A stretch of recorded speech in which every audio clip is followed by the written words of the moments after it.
গরমের গাছে পরিচর্যা দিয়ে আজকে শুরু করছি। আমরা গরমের গাছ জানি নার্সারিতে এখন একটু ওয়েট করতে হবে, কিন্তু নয়নতারা বা ভিনকা যেটাকে আমরা বলি, সেটা বর্তমানে হাইব্রিড প্রজাতি যেটা পাওয়া যায়, সেটা কিন্তু কম বেশি আপনারা যদি খেয়াল করেন তাহলে দেখবেন যে বিভিন্ন নার্সারিতে শীতকালে এটা কিন্তু অ্যাভেলেবেল পাওয়া যাচ্ছে। তো শীতেও খুব সুন্দরভাবে ভিনকা হয়ে থাকে, আর সেই ভিনকাকে যদি আপনি গরমে রাখতে চান তাহলে কিন্তু হবে। আর মূলত আমরা যে উদ্দেশ্য নিয়ে আজকের এই ভিডিওটি, সেটা হচ্ছে নয়নতারা গাছ, যেটা একদম পুরো দেশি ভ্যারাইটির, সেই গাছটিকে একদম চন্দ্রমল্লিকার মতো খুব সুন্দর বুশ করা যায়। এবং এই বুশটি করার জন্য এই সময়টা থেকে স্টার্ট যদি করা যায় আর অনেকটা সময় ধরে যদি একটু পিঞ্চিং করা যায়, তা গাছটি দেখার মতো হয়। এর আগে আমরা অনেকদিন আগে একটা ভিডিও দিয়েছিলাম, সেখানে আমরা দেখিয়েছিলাম যে এই ধরনের গাছ কিন্তু তৈরি করা যায়। যখন সেখানে প্রচুর পরিমাণে হিউজ পরিমাণে কড়ি আসে এবং ফুল ফোটে সেই নয়নতারাগুলি, সেগুলি কিন্তু সত্যি দেখার মতো এবং গাছটিও খুব সুন্দর লাগে দেখতে। তো তার জন্য আজকের এই অপারেশন। তো সবার প্রথমে যেটা করতে হবে সেটা হচ্ছে চারা নির্বাচন। চারা আপনারা মোটামুটি ভাবে এই দেশি ভ্যারাইটির গাছ যদি আপনার ছাদ বাগানে একবার এসে থাকে, তাহলে অনায়াসে দেখবেন যে সেই সমস্ত টবের মধ্যে ছোটখাটো চারা অলরেডি একাই হয়ে যায়।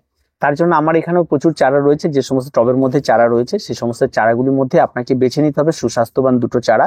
বা আপনি যদি 4টা টবে করতেন 4টা, 5টা টবে করতেন 5টা, আপনি যতগুলি টবে করতেন ততগুলি চারা আপনাকে সংগ্রহ করে নিতে হবে। সংগ্রহ করার পরে এবং প্রত্যেকটা চারা যেন ভালো সুস্বাস্থ্যবান হয়। কোনো গাছের চারা উঠেছে এবং তার মাথায় কুড়ি চলে এসে এই সমস্ত চারা নেবেন না। একদম ছোট থেকে গাছটি হয়েছে এখনো পর্যন্ত কুড়ি আসেনি এমন চারা আপনারা সংগ্রহ করবেন। চারা তোলার সময় আপনি যদি গোড়া থেকে মাটি সহ তুলতে পারেন সেটাও হবে। আবার যদি আপনি সেটা তোলার সময় যদি শুধু শিকড় চলে আসে, মাটি টাটি যদি ভেঙে যায়, তাতেও কোনো রকম কোনো ভয়ের কিছু না। নয়নতারা গাছ যথেষ্ট শক্ত গাছ এবং তাতেও কিন্তু বেঁচে থাকবে। এবার আসি টব নির্বাচন। এখানটা টব যেটা নির্বাচন করতে হবে সেটা 6 ইঞ্চি মাপের টব আপনাকে ব্যবহার করতে হবে। আর তার সঙ্গে সঙ্গে আপনাকে এখানে তৈরি করতে হবে মাটির মিশ্রণ। এই মাটির মিশ্রণটা যেটা আপনারা নেবেন সেটা একদম 50% মাটি নেবেন, তার সঙ্গে আপনারা 30% কম্পোস্ট নেবেন, পাতা পচা হলে পাতা পচা, গোবর সার হলে গোবর সার, যে কোনো কম্পোস্ট সেগুলি নেবেন। আর বাকি নেবেন আপনারা যেটা 20% বালি। এই যে একটা ওয়েলডেনেস মাটি তৈরি করবে, এই কারণে ওয়েলডেনেস করতে হবে কারণ এই গাছটি কিন্তু অন্তত কয়েকটা বার বৃষ্টির জলও খাবে। সেই সময় যদি গাছে করে জল জমে তাহলে কিন্তু গাছ নষ্ট হয়ে যাবে। তাই আর এই গাছ কিন্তু এই জিনিসটা কিন্তু খেয়াল রাখতে হবে, ড্রেনেজটা। আর গাছ কিন্তু যথেষ্ট শক্ত দেশি ভ্যারাইটির নয়নতারা যে কোনো কিছুতে কিন্তু একে কিন্তু হার মানিয়ে দেওয়া যায় না। প্রাকৃতিক দুর্যোগ হোক, ঝড় বৃষ্টি হোক, গাছে গোড়ায় জল জমিয়ে দেওয়া, চট করে কিন্তু গাছ নষ্ট হয় না। গাছ যথেষ্ট শক্ত, যথেষ্ট শক্তিশালী গাছ। তার জন্য আপনাকে এই গাছটিকেই বেছে নিতে হলো। এবার আমাদের যেটা কাজ সেটা হচ্ছে মাটির মিশ্রণ তৈরি করে 6 ইঞ্চি মাপের টবের মধ্যে গাছটিকে লাগিয়ে দেওয়া। গাছটিকে লাগিয়ে দেওয়ার পরে আপনাকে ঠিক 7 থেকে 10 দিন আপনাকে গাছটিকে রেস্টে রাখতে হবে। একটা হালকা রোদ, হালকা ছায়া লেগে এমন একটি জায়গায় রেখে দিতে হবে। যেদিন দেখবেন গাছটি মোটামুটি ভাবে সেট হয়ে গেছে, সেদিন থেকে গাছ খুব ফাস্ট গ্রোথ নেয় কিন্তু এই সমস্ত গাছগুলি। সেদিন থেকে আপনাকে ফার্স্ট পিঞ্চিং করে ফেলতে হবে। পিঞ্চিং করার পর দেখবেন সাইড থেকে ব্রাঞ্চ বেরোবে। যতগুলি ব্রাঞ্চ বেরোবে প্রত্যেকটা ব্রাঞ্চকে একদম সময়ের সাথে সাথে কিন্তু পিঞ্চিং করতে হবে। একটা সময় দেখবেন ব্রাঞ্চ বেরোলে মাথায় কুড়ি আসছে, সেই সময়ও কিন্তু আপনাকে, যেহেতু আপনি নির্দিষ্ট একটা শেপে আনবেন, শেপটা যেহেতু আসেনি, তাই সেই সময় পর্যন্ত আপনাকে কুড়ি ভেঙে ভেঙে ভেঙে ভেঙে সেই গাছকে নিয়ে যেতে হবে। এটা কিন্তু পিঞ্চিং এ চলে গেলে এবার সেই গাছে তাহলে খাবারটা কি কন্টিনিউ করবে। এখানে আপনি রাসায়নিক খাবার কন্টিনিউ করতে পারেন। আপনার ছাদ বাগানে থাকা 10-26-26, সেটা আপনার প্রত্যেকটা গাছের জন্য প্রথম যে 1 মাস গাছ লাগানোর পর, গাছ লাগানোর ঠিক 7 থেকে 10 দিন পর থেকে প্রথম যে খাবারটি দেবেন তখন থেকে স্টার্ট করবেন। 1 লিটার জলে 2 গ্রাম থেকে স্টার্ট করবেন, নিয়ে 200 ml করে প্রত্যেকটা গাছে স্প্রে দেবেন। এবং এটা আপনি প্রতি সপ্তাহে ব্যবহার করবেন। এবং পরে এইটা 1 মাস চলার পর যখন গাছটা অনেকটা বেশি শেপ নিয়ে নেবে, তারপর থেকে এটাকে 4 গ্রাম করে দেবেন 1 লিটার জলে দিয়ে। এবার এটাকে আমি কন্টিনিউ করবেন, আর কোন রকম কোনো খাবারের পরিবর্তন করে এটাকে কন্টিনিউ 10-26-26 আপনি চালিয়ে যাবেন।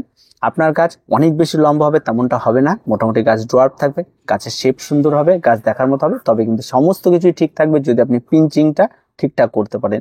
এই ধাপটা অন্তত 3 মাস আপনাকে করতে হবে।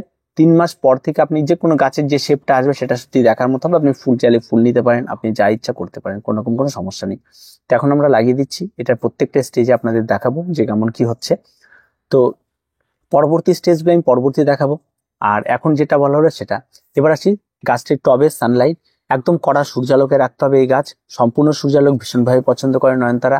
কোন রকম কোনো ইনডোর প্ল্যান্ট নয়, এটা ফুল গাছ, এটা সম্পূর্ণ রোদ পছন্দ করে। দ্বিতীয়ত হচ্ছে জল। গাছের জল আপনি পর্যাপ্ত পরিমাণ দিতে পারেন, কম বেশি হয়ে গেলে তাতে কোনো সমস্যা করে না এই পর্তুলাকা। এবার আসি রোগ পোকামাকড়। যেহেতু গরমের সময়ের গাছ, রোগ পোকামাকড় প্রচুর পরিমাণে অ্যাট্রাক্টেড হয়, বিশেষ করে মিলিবাগের আক্রমণ ঘটে। তার জন্য সেখানটায় যখনই ফার্স্ট স্টেজে দেখবেন, যেহেতু পিঞ্চিংটা বেশি হবে তাই মিলিবাগ প্রথম অবস্থায় আপনি পাবেন না, ফুল নেওয়ার পরে হয়তো পেতে পারেন। তাহলে সেক্ষেত্রে আপনি অ্যান্টিবায়োটিক যে কোনো পেস্টিসাইড স্প্রে করলে আপনার কাজ হয়ে যাবে, বা নিম তেল স্প্রে করুন, বা প্রথম অবস্থায় আপনি জল দিয়ে পরিষ্কার করে দিন, সেটা হয়ে যাবে। আর একটা সমস্যা থাকে যেটা, এই মিলিবাগ আসার সঙ্গে সঙ্গে পিঁপড়ের উপদ্রব থাকে, তাই গোড়ায় একটু ফরডন দিয়ে রাখবেন, তাহলে চট করে পিঁপড়ে কিন্তু অ্যাট্রাক্টেড হবে না। এই গেল গাছের পরিচর্যা। এই গেল গাছের আর একটা বিষয় যেটা থাকে সেটা হচ্ছে গাছের মেনটেন্যান্স। অবশ্যই আপনি কি গাছকে সেরকম করতে হলে আপনাকে একটা ঠিকঠাক করে ডিজায়ার করতে হবে, মানে ঠিকঠাক করে আপনাকে একটা শেপ মনে মনে রাখতে হবে যে সেই শেপটা আমি দিব, আর সেইভাবে আপনাকে কাজও করতে হবে। তার সঙ্গে সঙ্গে পুরোনো পাতাগুলি কাটাই ছাটাই, গাছে কোনো রোগ পোকামাকড় হচ্ছে কিনা, গাছটা ঠিকঠাক গ্রোথ দিচ্ছে না, এই সমস্ত মনিটরিং কিন্তু আপনাকে তার সঙ্গে সঙ্গে করে যেতে হবে। তো এই সমস্ত কিছু করলে তবেই একটি সাকসেসফুলি সেরকম একটা গাছ আপনারা পেয়ে যাবেন এবং তার দেখার মতো ফুল হবে। আমরা আপনাদের অবশ্যই পরবর্তীতে দেখাবো গাছটি কেমন হয়েছে। তো আজকে মূলত গাছটা আমাদের লাগানো ছিল, সেটা আপনাদের দেখালাম যে কিভাবে লাগাবেন সেরকম গাছ করতে হলে। তো দেখা হচ্ছে পরবর্তী ভিডিওতে। প্রত্যেকে ভালো থাকবেন, প্রত্যেকে সুস্থ থাকবেন, আর চ্যানেলটিকে অবশ্যই সাবস্ক্রাইব করে রাখবেন।